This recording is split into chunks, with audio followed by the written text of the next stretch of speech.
When looking at limits of a function of one variable, we've got this epsilon delta definition. It's that the limit as x goes to c of f of x equals L.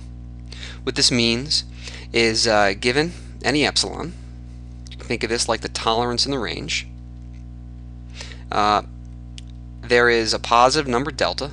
This is the tolerance in the range, so that as long as your x is close to the limit point, and by close we mean distance is absolute value of the difference, is less than delta. So if we're within delta of the limit point, then the function must be within epsilon of the limit. So this was the formal definition of limit that we had in Calc 1. If you look at the higher dimension version, this says limit as x and y goes to a point AB of the function of two variables x and y equals L. This means, well, we'll start out the same way. Given any positive number epsilon, think of this as the tolerance in the range again, we can find a positive number delta, again, tolerance in the domain, so that as long as the distance from xy to our limit point, now distance in 2 dimensions means something different than distance in 1 dimension. In 1 dimension we had absolute value of the difference. Here we have the norm of the difference. So this is still the distance. So the distance from xy to AB, as long as this is less than delta, then the function will be within epsilon of the limit. Now if you've actually done epsilon delta proofs in Calc 1, in the one-dimensional case, you know that they can get kind of hairy. And they get much worse in 2 dimensions, because this right here really complicates things. The fact that we've got the square root of the sum of the squares of entries makes things kind of ugly. So we're going to dodge this definition for as much as we can. We'll start out with a few basic properties of limits first. First, you always try limits by direct substitution. So let's say we've got this one right here. The limit as xy goes to 1, 2 of x plus y over x minus y. The first thing you try is just plug in the limit point. So we plug 1 in for all the x's, 2 for all the y's, and in this case we've got 3 over negative 1, which is negative 3, and that's it. That's the limit. Now most of the time it won't be as easy as this, but you will always want to try direct substitution first. Let's look at an example where it doesn't work out so well. So let's say we've got the limit as xy goes to 0, 0 of, we'll try the same function, x plus y over x minus y.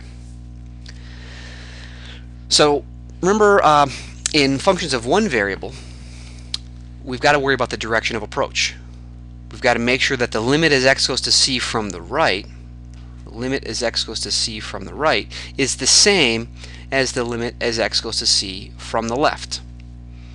Well, now we've got more direction of approach, because our x and y can take on any values in the plane. We've got to make sure that not only do the right and the left hand values match, but so does the limit from the top, and the limit from the bottom, and the limit from this angle over here, and the one coming along this sinusoidal path, and the one coming along this spiral.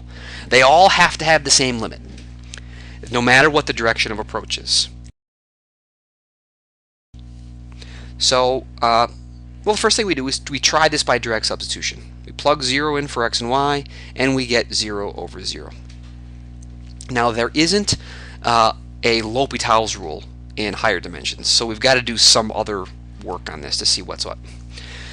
So since all the directions of a path have to be, all the limits, no matter what the path is, have to be the same, let's try one.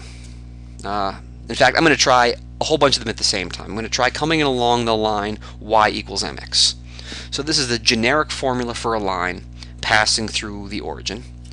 If we try this path here for this problem, this reduces this to the limit as x goes to 0 of x plus, well, replace the y with mx, over x minus mx. Now in this limit, both the numerator and denominator have an x in common. So I can factor the x out of the top, I get 1 plus m. Factor the x out of the bottom, I've got 1 minus m. These x's cancel, and that gives us as our limit 1 plus m over 1 minus m. And what does that mean? Well, this limit has to be the same no matter what the slope of the line is. So if we try, say, m equals 2, for our limit, we get 1 plus 2 over 1 minus 2, we get negative 3. Well, what happens if m equals 0? If I plug in m equals 0, I get 1 over 1, so I get the limit as 1. These are not the same, which means this limit does not exist. I was able to find two paths that didn't have the same limit. Now, it can get worse than this, because sometimes, no matter what line you come in across, the limits are all the same. Let's look at an example. Let's try limit as x and y go to 0, 0 of the function x squared minus y over x squared plus y. Well, first thing we'll do is we try direct substitution. If you plug 0 in for the x's and the y's, you get 0 over 0, which says you've got to do more work. So if we try coming in along the line y equals mx again, this turns this limit into the limit as x goes to 0 of x squared minus mx over x squared plus mx. And here again we can factor an x out of the numerator, and we've got x minus m over x plus m. And this is the limit as x goes to 0. Again, these cancel. Now if we do the substitution, if we plug in x equals 0, we've got negative m over m, and this cancels to give us negative 1. So that says along this direction of approach, along any line, the limit is negative 1. So it looks like the limit should be negative 1. Well, this is actually not enough. This tells us that if there is a limit, it's negative 1, but it doesn't guarantee that there is a limit. So we try the next best thing. Let's try coming in along the parabola, y equals mx squared. So we do the same limit. This gives us the limit now as x goes to 0 of x squared minus mx squared over x squared plus mx squared. Right, I'm just taking the original limit, replacing those y's with mx squared. Now, numerator and denominator both have an x squared in common, so we can factor it out. And we've got x squared 1 minus m over x squared 1 plus m. The x squareds cancel. We now have 1 minus m over 1 plus m. And if this overall limit is supposed to exist, that means no matter what the m is, we should get negative 1, because we got negative 1 in the line case.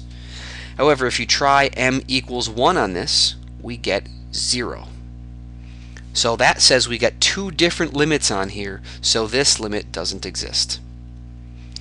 So this is kind of disheartening, the fact that it seems as if we can always come up with some path that makes the limit not work out. Let's look at a scenario that actually works. Say we take the limit as x and y go to 0, 0 of x cubed plus y cubed over x squared plus y squared. So if you go through and plug in y equals mx, you see that everything zeroes out. So and it doesn't seem apparent where to go next. You try y equals mx squared, that doesn't pan out either. We always keep getting 0 for this limit. Well, if you think the limit actually exists, you try polar coordinates. So you try x equals r cosine theta, y equals r sine theta, and you try the limit as r goes to 0. Now, the idea behind polar coordinates is if you look at the definition of limit, we have this norm right here, which is the square root of the sum of the squares of the components. And in polar coordinates, the distance from the origin is just r. So hopefully that'll make this limit reduce a whole bunch if we can try polar coordinates. So let's try it. This is now the limit as r goes to 0. We do our substitution. We get r cubed cosine cubed theta plus r cubed sine cubed theta over, in the denominator, r squared cosine squared theta plus r squared sine squared theta. Now everything in the top has an r cubed in common. We factor that out. Everything in the bottom has an r squared. In fact, the denominator gets even better, because after we factor out the r squared, we then have sine squared plus cosine squared, which is 1. So we have just an r squared for the denominator.